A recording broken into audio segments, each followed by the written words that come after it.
You may have heard the word tithe before and may or may not be sure of what exactly it means. Sometimes it is said in tandem with or in exchange for the word offering, but those words are actually quite different.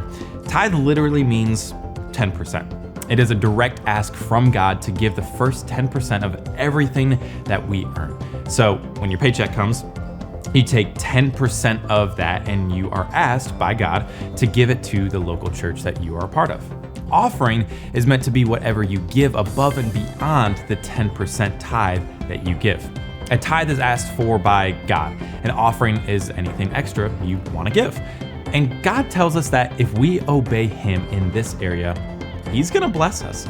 In the very last book of the Old Testament, written by the prophet Malachi, God shares this. Ever since the time of your ancestors, you have turned away from my decrees and have not kept them. Return to me, and I will return to you, says the Lord Almighty. But you ask, how are we to return?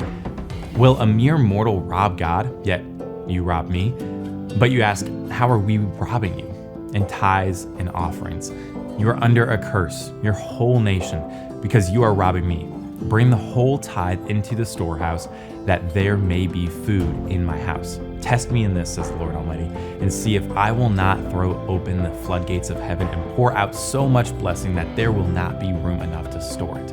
I will prevent pests from devouring your crops, and the vines in your fields will not drop their fruit before it's ripe, says the Lord Almighty. He said He will open the floodgates of heaven and pour out so much blessing that there is not enough room to store it.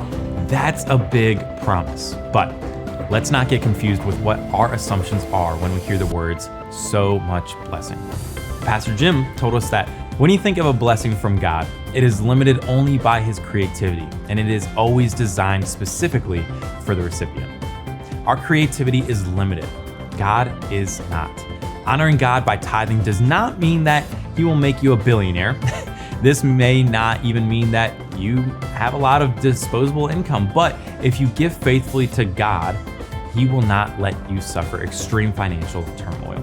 The promise in this passage that He will not allow the pests to devour your crops and the vines to not drop fruit before it's ripe is God promising that your essential needs will be cared for. You just have to put your faith and trust in God.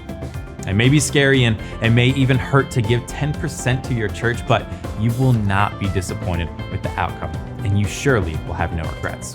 And remember, if 10% seems like way beyond what you're capable of right now, just start somewhere.